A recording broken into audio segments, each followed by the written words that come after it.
আমাদের যাত্রা শুরু হয় খাগড়াছড়ি আলুটোলা পর্যটন এরিয়া থেকে। এখানে আমরা যখন পৌঁছে তখন অনেক সকাল। আশেপাশে অনেক কুয়াশা দেখতে পাচ্ছি। দেন একটু এগিয়ে যাওয়ার পর এখানে একটা ব্রিজ দেখতে পেলাম। খুবই সুন্দর ব্রিজ। আশেপাশে প্রকৃতি খুব সুন্দর লাগছিল দেখতে। কাইন্ড অফ ঝুলন্ত ব্রিজের মতো দেখতে অনেক সুন্দর লাগছিল।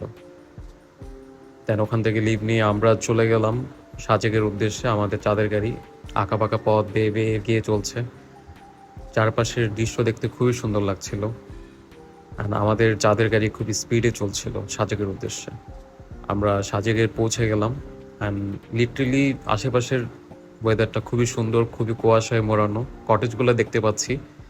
আহ, আশেপাশে অনেক কটেজ, খুবই সুন্দর লাগছে দেখতে। আমরা সাজেকে পৌঁছে আমাদের রুম চেক করে দেন আমাদের বারান্দা থেকে এই ভিউটি নিলাম। অনেক মেঘে ঢাকা, আমি মেঘ বলবো না, আসলে কুয়াশায় ঢাকা ছিল প্রকৃতিটা। দেখতে খুবই সুন্দর লাগছিল। অ্যান্ড এখান থেকে দৃশ্যটা মনোমুগ্ধকর। দেন কিছুক্ষণ রেস্ট করে আমরা একটু বেরোলাম হাঁটার জন্য। তখন মেবি সন্ধ্যা। বাইরে প্রচুর কুয়াশা। কেউ দেখে বলবে না এটা আসলে বিকেল ছিল, 4:30 ছিল, 5টা ছিল। বাইরের ওয়েদার দেখে মনে হচ্ছে খুব ভোরে বেরিয়েছি। আশেপাশে আরও মানুষ বেরিয়েছে দেখতে পাচ্ছেন। আর এখানে ল্যাম্পপোস্টে লাইট জ্বলে দিয়েছে, এতটাই অন্ধকার হয়ে গেছে। দেন আমাদের বিকালে ঘুরে শেষ করে আমরা রাতের ডিনারের জন্য হোটেলে গেলাম। সেখানে আমাদের ব্যাম্বু চিকেন তৈরি করা হচ্ছিল। আমাদের ব্যাম্বু চিকেন আগুনে দিয়ে তৈরি করা হচ্ছিল। তৈরি করে শেষে আমরা খেতে বসলাম। আমাদেরকে সুন্দর করে ব্যাম্বু থেকে খিচুড়িগুলো বের করে দিচ্ছিল। এটা দেখতে খুবই ভালো লাগছিল। এরপর দিন সকালে আমরা খুব ভোরে ঘুম থেকে উঠলাম, দেন বেরিয়ে পড়লাম মেঘ দেখার উদ্দেশ্যে। বাট মেঘ তো দেখতে পেলাম না, দেখতে পেলাম খুব গাঢ় কুয়াশা। আশেপাশে কিছু পাখির কলকলানি শব্দ, খুবই সুন্দর লাগছিল। হেঁটে গেলাম, আশেপাশে কুয়াশা অনেক বেশি বেড়ে যাচ্ছিল আস্তে আস্তে।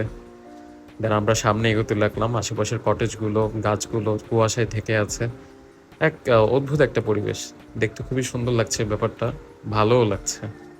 দেন আমরা আস্তে আস্তে দেখলাম ওখানে কিছু মানুষজন আছে, কিছু গাড়ি। সুন্দর একটা প্রকৃতি পরিবেশ। কিছুক্ষণের মধ্যেই আশেপাশের পরিবেশটা খুব ক্লিয়ার হতে শুরু করলো। কুয়াশাগুলো আস্তে আস্তে চলে যেতে শুরু করলো।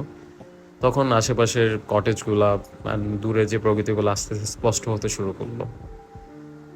দেন এর মধ্যে আমাদের দুপুরের খাওয়ার টাইম হয়ে গেছে। আমরা এখন দুপুরে খাচ্ছি ব্যাম্বো চিকেন। অ্যান্ড এখানের যে বয় খুব সুন্দর করে ব্যাম্বো থেকে চিকেন বের করছে। অ্যান্ড চিকেনের পিসগুলো দেখতেও খুব সুন্দর লাগছে। অ্যান্ড প্রথম খাবো, দেখি কেমন হয়। খাওয়া দাওয়া শেষ করে আমরা দুপুরের দিকে খুব রোদ পেলাম। এই প্রথম সাজেক আসার পর দেখলাম রোদ, চারিদিকে রোদে ঝলমল করছে। আশেপাশে কটেজগুলো